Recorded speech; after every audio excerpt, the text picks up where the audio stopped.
Thank you so much for starters. Yeah, it was definitely a tough scrap for sure. Tommy was an amazing opponent. I knew he'd be a tough match, leading into this. Um, I think a couple more minutes, I definitely would have had him. I felt him really fading at the end, getting really tired.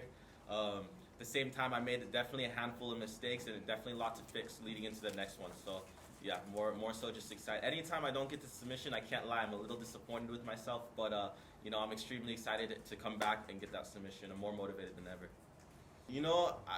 I wasn't exactly nervous. I thought I definitely did enough. I was kind of putting a lot of forward pressure on the passing and trying to pass a lot. I think my ankle lock was definitely a lot tighter than his heel hook attempt. He couldn't really bring the other leg to lock it, and I felt no strain in the ankle or knee. So I felt like my attacks were definitely a bit stronger. I think I definitely did enough to get the decision, but it was definitely a close one, and I definitely don't want to have one like that ever again.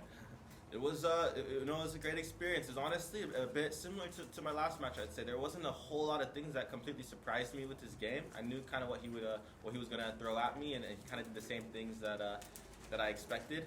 I think I didn't have all my options, all my reactions. They weren't coming. I felt like honestly I was fighting a bit like 50% of my potential out there. I could have left so much more out there, and definitely next time I'm gonna get that finish, regardless who it is. I didn't really feel too much pressure. I kept the same. When I'm in the match, I'm looking for one thing. That's usually the submission. I was trying to really start getting him tired to make a mistake.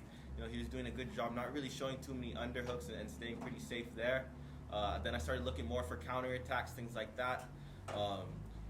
No excuses. I just, like I said, I didn't feel my 100% self out there. I feel like I honestly fought at like 50% of my capabilities, and definitely got to come back a bit stronger for sure.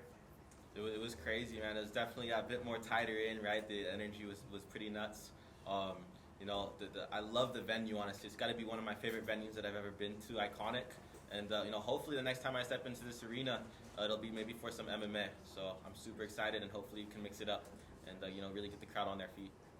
Absolutely not. There's not a single person on this planet that knows my jiu-jitsu and everything that not even aside from my jiu-jitsu, just the way what I'm thinking in the moment. My brother can look into my eyes and like literally understand what I'm feeling, what I'm thinking, and then give me advice off that.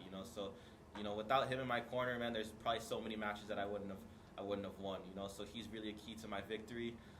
Even leading into this one, I learned one huge thing. Never bomb a hill skateboarding before a fight. I made that mistake this one a couple of weeks ago. I ate it, and I couldn't really quite get all the training in. I think that kind of resulted in the way I fought tonight. And even my brother seeing mentally, every time you don't have a really solid camp, you're gonna have those little questions. Did I do enough? Did I, am I mentally, physically ready?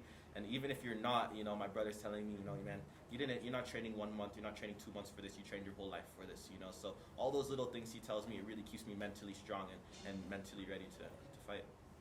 So there's not an exact date. We don't have anything signed, but 100% this year. I want it to be this year, no matter what. Hopefully in the near future. I like I said many times, if it was up to me, it would be next month. I'm feeling really antsy to do it. A lot of my family, friends, and coaches around me are telling me, do it smart way, and make sure that you don't have to rely on your jiu-jitsu. You can maybe sleep someone on the feet, and if you have to use jiu-jitsu, use it. So I want to make sure I have all the tools so that when I do step on those mats in the MMA rule set, I'm gonna go straight to the top. Yeah. So I've been training a lot more. There hasn't been a specific, set of people, of coaches that I've been working with. I've kind of been, weighing a bit of my options a bit, and also we've had so much things, jiu-jitsu priorities in our life. It's been hard to really dedicate all my time to a team. But, I've been doing a lot of training, and, training down south with the Entrim team in Mexico. Man, I love those guys. Lots of respect. Thank you to all those guys for the training. There's a lot of monsters out of there. I'm looking to get back home and start training at the UFC gym as well. Cub Swanson, those guys back home in Costa Mesa. Man, there's some super sick training there. Also at my home gym at Atos HQ, they implemented a couple MMA classes, so I've been mixing up in there. But just been dabbling around, checking all my options, and pretty soon I'm gonna have a solid camp and that debut. And no one, whoever excites me, whoever puts on a really good, whoever really wants me. That's, like I said before, that's always what motivates me. Is whoever wants to fight me. Especially when there's a bit of tension. If someone comes at me with the I want Kade Ruotolo, then I'm like, let's get it. That's the one that I want. So anyone that really wants it, there's not a specific person that I'm really looking for.